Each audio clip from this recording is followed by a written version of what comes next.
क्या आपके घर में कभी किसी बुज़ुर्ग ने ये शिकायत की कि उसे चाय की खुशबू महसूस नहीं हो रही, या उसे खाने की खुशबू महसूस नहीं हो रही, या वो बातें करते करते अचानक रुक जाता है?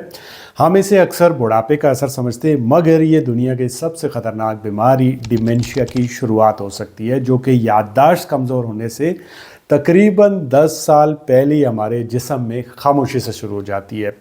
आज की वीडियो बहुत इंपॉर्टेंट है, स्पेशली उन लोगों के लिए जिन लोगों के घरों में वालिदैन या बड़े बुज़ुर्ग या वो अपने खुद अंदर चंद ऐसी छोटी छोटी तब्दीलियों को महसूस कर रहे हैं, लेकिन उन्हें ये समझ नहीं आ रही कि ऐसा क्यों हो रहा है। क्योंकि डिमेंशिया सिर्फ भूलने की बीमारी नहीं है, बल्कि ये दिमागी बीमारियों का एक मजमुआ होता है, और ये एक ऐसी बीमारी होती है जो दिमाग में आहिस्ता आहिस्ता असर करती है और सालों बाद जाकर कहीं वाज़ह होती है। इसलिए आज की वीडियो में मैं आपको डिमेंशिया की 5 इब्तदाई और ख़ामोश अलामात के बारे में बताऊंगा, जिन्हें अगर आप वक्त पे पहचान लेते हैं तो इससे जो इंसान होता है वो बेहतर इलाज, एहतियात और बेहतर ज़िंदगी गुजार सकता है।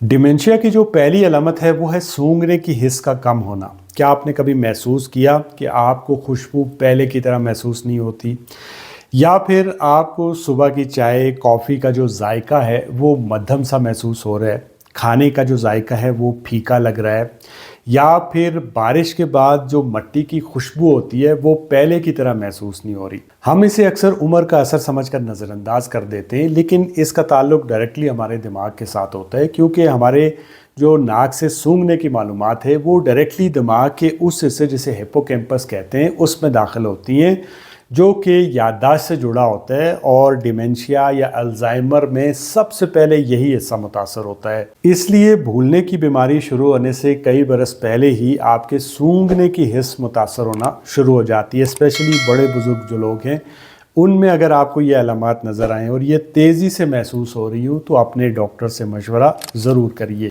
डिमेंशिया की दूसरी खामोश अलामत है किसी भी चीज़ में आपकी दिलचस्पी ख़त्म होना। सादा लफ्ज़ों में आप इसे बेदिली कह सकते हैं।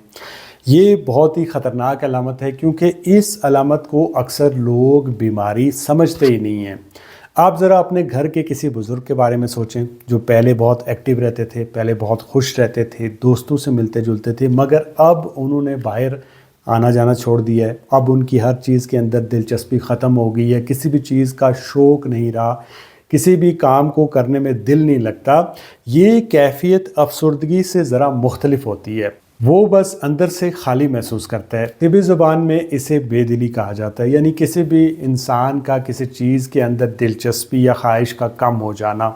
अगर किसी इंसान की शख्सियत मुसलसल बदल रही है, यानी वो अपनी पसंदीदा चीज़ों से दूर होता जा रहा है, तो इसको फौरी तौर पे देखने की ज़रूरत होती है। ये डिमेंशिया की शुरुआती अलामत होती है। डिमेंशिया की जो तीसरी अलामत है वो है अल्फाज भूल जाना या बात करते करते रुक जाना।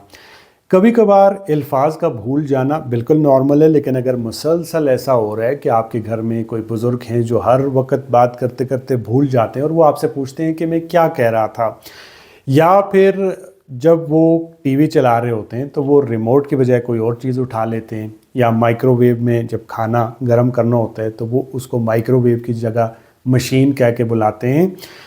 मसला तब होता है जब इन लोगों को खुद भी ये पता नहीं चलता कि वो गलत अल्फाज इस्तेमाल कर रहे हैं। तो इसलिए अगर आपके घर में ऐसे बुज़ुर्ग हैं जो बात करते करते रुक जाते हैं या बार बार आपसे पूछते हैं कि मैं क्या कह रहा था, तो इसे आम भूलने की बीमारी ना समझे, ये डिमेंशिया की शुरुआती अलामत है। डिमेंशिया की चौथी अलामत है आपके चलने का अंदाज़ बदल जाना। अक्सर लोग इस अलामत को दिमागी बीमारी से जोड़ते ही नहीं हैं। हालांकि आपका जो ब्रेन होता है ये आपके चलने को, चलने की रफ्तार को, आपकी पूरी बॉडी को बैलेंस रखने में मदद करता है। और जब भी आपको डिमेंशिया होता है उसकी जो इब्तदाई स्टेज होती है उसमें आपके चलने का अंदाज़ बदल जाता है। मिसाल के तौर पे जब आप पहले चलते थे तो बहुत तेज़ तेज़ चलते थे, अब आप बहुत आहिस्ता आहिस्ता चलने लगे हैं, आप बहुत छोटे छोटे कदम लेते हैं, गैर ज़रूरी एहतियात कर रहे हैं, आपको ऐसा लग रहा है कि शायद आप गिर जाएंगे। तो ये जो अलामात होती हैं साइंस के मुताबिक डिमेंशिया की इब्तदाई अलामात होती हैं, जो कि याददाश्त कमज़ोर होने से कई साल पहले ही शुरू हो जाती हैं।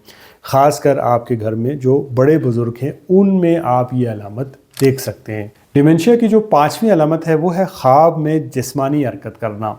क्या आपने कभी महसूस किया कि आपके घर वालों ने आपको ये बोला हो कि आप सोते हुए हाथ पांव मारते हैं, आप लाते मारते हैं, आप चीखते हैं, या ऐसा लगता है जैसे जो ख्वाब होता है वो हकीकत में हो रहा हो। आम तौर पर जब हम सो रहे होते हैं तो हमारा जो दिमाग होता है वो हमारी बॉडी को मूव नहीं करने देता है, यानी आप एक टेम्पररी पैरालाइज सिचुएशन के अंदर होते हैं। लेकिन बाज़ औक़ात ऐसा होता है कि ये जो निज़ाम होता है वो मुतासर हो जाता है और इंसान ख्वाब के मुताबिक ही हरकत करने लगता है। जैसे आप हाथ पांव मारने लगते हैं, आप लाते मारने लगते हैं, आप चीखने लगते हैं, बिस्तर से गिरने लगते हैं। जो मेडिकल लैंग्वेज होती है इसमें इसे रेम स्लीप बिहेवियर डिसऑर्डर कहा जाता है। हमारे माशरे में लोग इसे अक्सर मजाक समझते हैं, लेकिन अगर आपके साथ ये बार बार हो रहा है तो इसे आपने आम नहीं समझना, क्योंकि ये डिमेंशिया और बाकी दीगर जो दिमागी बीमारियां उनकी शुरुआत हो सकती है। इसलिए आपने फ़ौरन अपने डॉक्टर से ज़रूर मिलना है। तो ये थी डिमेंशिया की 5 इब्तदाई अलामत। अब एक बात आपने याद रखनी है कि जो अलामत मैंने आपको बताई हैं इनमें से अगर कोई एक अलामत आपको अपने अंदर महसूस होती है तो इसका हरगिज़ मतलब ये नहीं है कि आपको डिमेंशिया है। हाँ, अगर आपको ये अलामत जो मैंने बताई हैं इनमें से ज़्यादातर अलामत अपने अंदर महसूस हो रही हैं तो फिर फौरी तौर पे किसी अच्छे डॉक्टर या जो दिमागी अमराज के माहिर होते हैं उनसे मशवरा ज़रूर करिएगा, क्योंकि वक्त पे बीमारी का पता चल जाने का मतलब ये नहीं होता कि आपकी ज़िंदगी ख़त्म हो गई है, बल्कि इसका मतलब ये होता है कि अब आप बेहतर इलाज करवा सकते हैं, बेहतर मनसूबाबंदी कर सकते हैं और अपने प्यारों के साथ बेहतर और एक पुरसुकून ज़िंदगी गुजार सकते हैं। मुझे उम्मीद है इस वीडियो से आपको कुछ न कुछ सीखने को मिला होगा। अगर इस वीडियो ने आपको डिमेंशिया को समझने में मदद की तो लाइक, कमेंट, शेयर, सब्सक्राइब। मिलते हैं नेक्स्ट वीडियो में। अल्लाह हाफ़िज़।